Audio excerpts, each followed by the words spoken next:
Olá, professor, olá, professora, coordenador, coordenadora.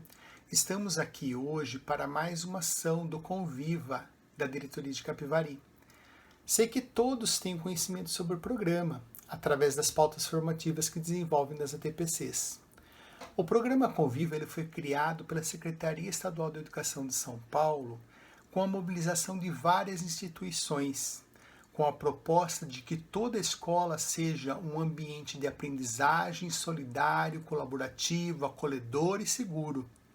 Na busca da melhoria da aprendizagem, visa identificar vulnerabilidades de cada unidade escolar para a implementação do MMC, Método de Melhoria de Convivência, além de atrelar ações proativas de segurança. O Conviva SP é composto por projetos e ações articuladas entre convivência e colaboração, articulação pedagógica e psicossocial, proteção e saúde e segurança escolar.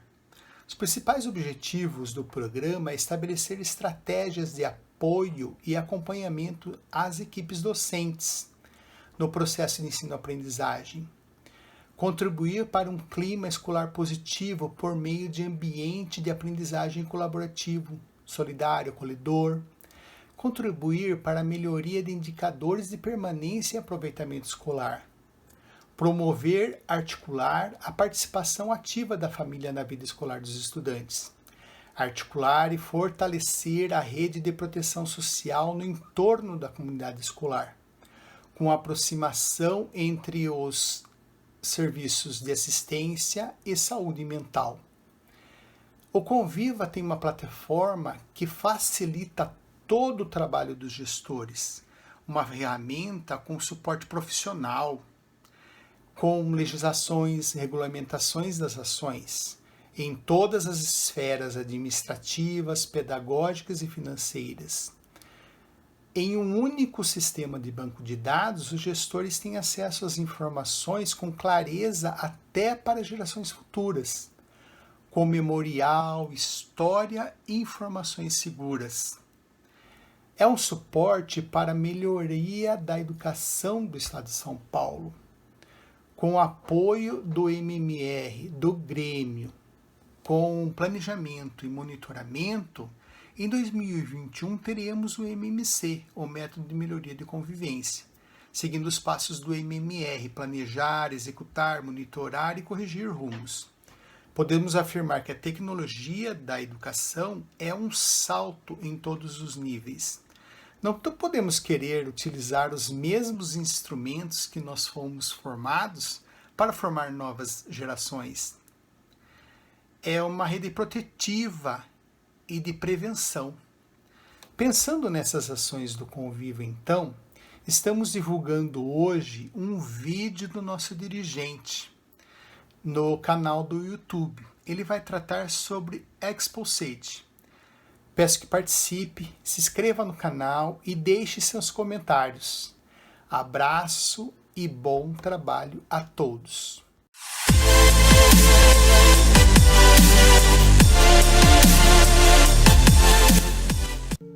Olá, educador! Olá, educadora! Tudo bom? Bem-vindos a mais um encontro em nossa sala de formação. E se é a sua primeira vez aqui conosco, já se matricula nessa turma de aprendizagens. É só você se inscrever, aciona o sininho também, que assim você vai ficar por dentro dos nossos próximos encontros, porque o YouTube vai se encarregar de avisar você sempre que esse nosso encontro formativo entrar no ar, tá bom? E hoje nós vamos falar sobre esse tema Exposed, um tema que nesses últimos dias tem tomado uma proporção bastante grande, especialmente nas cidades aqui do interior do estado de São Paulo, mas provavelmente também em outras partes do Brasil. E como esse tema está, de fato, conversando, como é que ele está se articulando com as escolas e com a educação. Então, para você ficar por dentro, para você saber tudo sobre esse tema, permanece aqui com a gente até o final desse encontro, tá bom? E olha, hoje eu vou ter que usar umas colinhas aqui, porque eu não quero correr o risco de passar informações para vocês que não sejam precisas. Na realidade, esse é um tema bastante provocativo, nós vamos precisar ter muita cautela, muito cuidado para trabalhar com ele aqui, nesse nosso encontro, para que não restem dúvidas para ninguém do que se trata, tá bom? A primeira coisa importante é, explicar o próprio nome. Por que é que nós estamos usando esse nome nesse nosso encontro? Exposed, a nova fogueira da Inquisição, trataria-se de uma nova fogueira da Inquisição. Por que esse trocadilho? Por que esse paralelo com esse tema, não é? A gente vai entender isso também aqui ao longo desse nosso encontro, tá bom? Então vamos lá, gente, sem mais delongas. Exposed é uma hashtag criada no Twitter. Ela já vinha sendo utilizada, ela faz parte aí desse movimento dessa rede social, no qual as pessoas marcavam, a hashtag Exposed sempre que um artista, uma pessoa famosa, ou as próprias pessoas aí que participam dessa rede social se expunham demais em relação a alguma coisa. Então sempre que elas queriam mostrar algo, compartilhar algo, elas também usavam essa hashtag. Por isso, exposed, a ideia mesmo de exposição. Então é expor alguma coisa. Bom, porém, essa hashtag começou a ser usada também com um outro sentido, com uma outra conotação dentro do Twitter. Em praticamente todas as capitais do Brasil foram criadas páginas para que as pessoas, nesse sentido de exposição, expusessem supostos atos de abuso sexual ou assédio sexual vivido especialmente pelas mulheres, mas não apenas elas. E aí, porque, de novo, tudo isso, você deve estar se perguntando o que tudo isso tem a ver com a escola, Ed, o que tudo isso tem a ver com a educação. Bom, nos últimos tempos tem tudo a ver, porque na realidade essas páginas também, especialmente no interior, começaram a ser utilizadas para especificamente delatar situações acontecidas no interior de escolas públicas e estaduais. Ao longo dessa última semana, aqui na nossa região, várias cidades tiveram esse movimento e isso começou a causar um grande constrangimento, isso começou a causar um movimento bastante preocupante, inclusive, porque essa pessoa que vai para essa página relatar esse suposto assédio ou esse suposto abuso, se apropria, em geral, de um nickname falso, ou seja, utiliza um nome falso e, apesar de estar protegido ou protegida nesse nickname falso, utilizando-se de uma tela, de um celular ou de um computador, utilizando a suposta proteção das redes sociais, utiliza o nome, a disciplina, o lugar onde mora o professor, a professora, o funcionário da escola, as pessoas que supostamente dentro desses espaços praticassem alguns desses crimes, porque abuso sexual, assédio sexual é crime previsto no Código Penal brasileiro. E aí você deve estar se perguntando, pô Ed, mas não é para denunciar uma coisa dessa? Se está acontecendo dentro da escola, a pessoa não deve contar, não deve informar as autoridades, informar a polícia? Claro que deve. Nós não somos contra a denúncia, nós não estamos dizendo que esses casos tenham que se manter em segredo ou que a vítima guarde isso com ela e não conte nada a ninguém. Pelo contrário, ela tem que relatar. O que nós estamos colocando aqui nesse nosso encontro é utilizar a rede social, utilizar uma página pública na internet, se apropriar de um nickname falso, estar protegido nesse sentido e revelar o nome, revelar a profissão, revelar o nome da escola, revelar o lugar onde mora, está correto. Então, será que isso está sendo feito da maneira adequada? E aí, para que a gente possa até ter clareza do que significa assédio sexual ou abuso sexual, eu precisei recorrer realmente a uma pesquisa. Eu tive que pesquisar sobre esse tema, tá? Porque olha só, de acordo com os próprios criadores aí, com algumas informações desse Exposed, o que caracteriza o assédio ou esse abuso é a pessoa ter dito não para o suposto agressor e ele mesmo assim continuar insistindo naquilo. Então essa é a primeira coisa importante, ter dito não. A gente até pode estabelecer um paralelo com o bullying na escola, que hoje é muito complicado as pessoas entenderem. Tudo virou bullying dentro da escola, mas tudo é bullying? Não. De acordo com a legislação, bullying é quando a prática acontece de maneira repetida. Então a pessoa diz, eu não gosto desse apelido, eu não quero que você me chame desse apelido. E ainda assim a turma, os colegas continuam usando dessa prática. E claro, quando vai para a questão violenta, então não há nem o que dizer, né? No caso, de acordo então com os próprios organizadores da página, para caracterizar é isso, a pessoa tem que ter dito não, eu não gosto disso, e então a outra parte continuar fazendo essa situação. E aí eu fui buscar também na própria legislação. Então, de acordo com a legislação, com o Código Penal brasileiro, o assédio sexual é um crime que está caracterizado diretamente na relação de trabalho. Então, quando é que alguém sofre assédio sexual? Quando ela está numa situação de trabalho. Por quê? O artigo 216 vai dizer assim: constranger alguém com o intuito de... Vamos esperar. Gente, moro de frente a uma avenida. Vocês não têm noção, eu já estou começando a achar que os nossos encontros terão que ser gravados de madrugada, porque é um barulho sem fim. Então vamos lá, ó. De acordo com o artigo 216 do Código Penal brasileiro, constranger alguém com o intuito de obter vantagem ou favorecimento sexual, prevalecendo-se o agente, aquele que pratica, da sua condição de superior hierárquico ou ascendência, do cargo do emprego, do exercício de emprego, do cargo ou da função que ele desempenha. Então, o assédio sexual ele ocorre numa relação de trabalho. Importante sabermos isso. Violação sexual mediante fraude é um outro crime, esse previsto no artigo 215.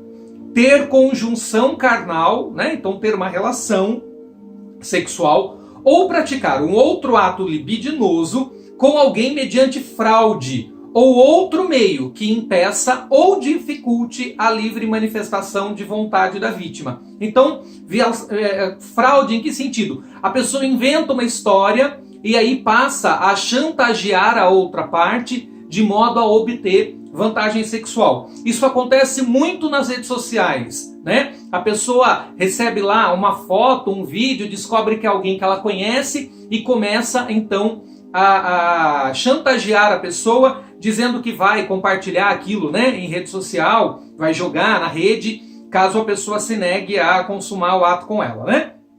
E o estupro. Esse, né, não sei, tudo aqui é muito pior, mas o estupro talvez o mais grave dos graves. A pena é determinada de acordo com a gravidade da lesão corporal, a idade da vítima e se resultou morte. Esse é o artigo 213 e ele diz: constranger alguém mediante violência ou grave ameaça a ter conjunção carnal ou a praticar ou permitir que com ele se pratique ato libidinoso, ou seja, a prática sexual. Por que estamos trazendo para esse debate, para essa nossa conversa, né, num espaço formativo, num espaço diretamente ligado à escola? Por conta disso. A primeira coisa que nós precisamos ter a clareza é se aquele ato denunciado de fato se insere em alguns desses artigos que estão na lei, na legislação.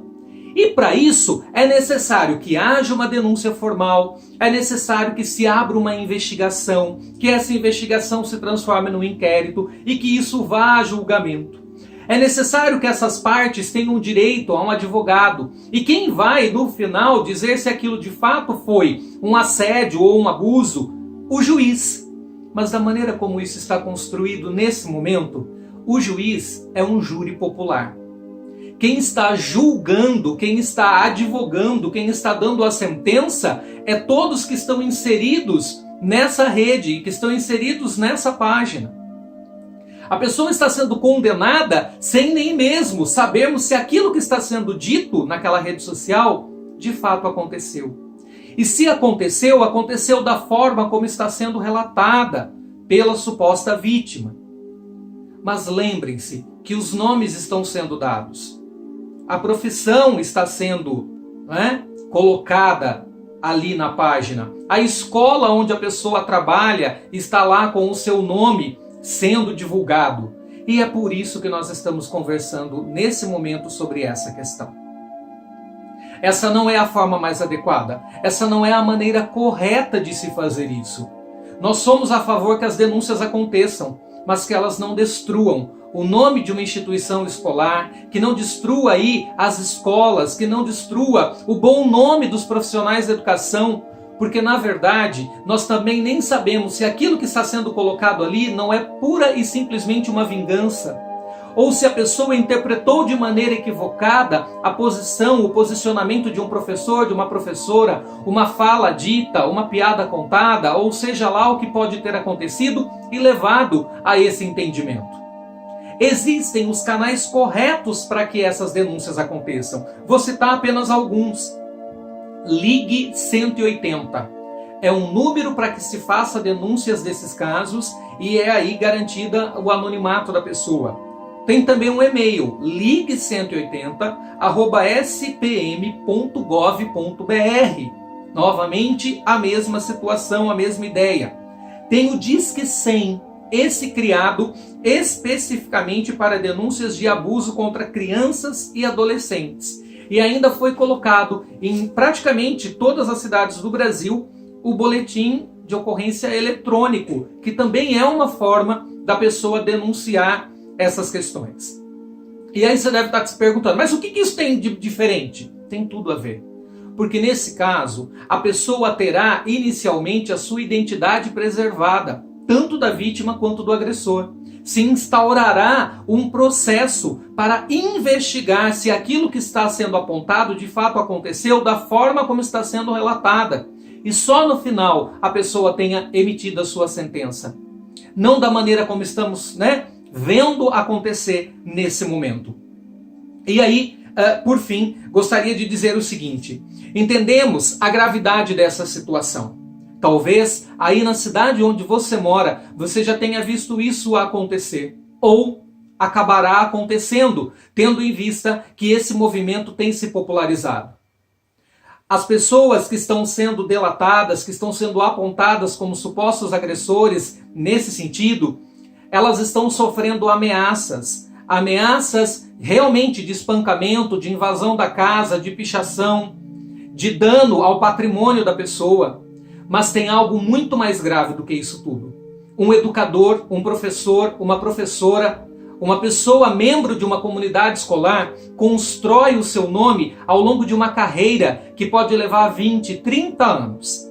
Ela investe ao longo desse período em formação, em planejamento de aulas, ela se dedica para levar o melhor para a comunidade escolar, para os alunos. E ela pode ver, num relato muitas vezes malicioso, num relato muitas vezes falso, uma vez que pode se tratar de uma fake news, já que a pessoa está utilizando para isso um nickname falso.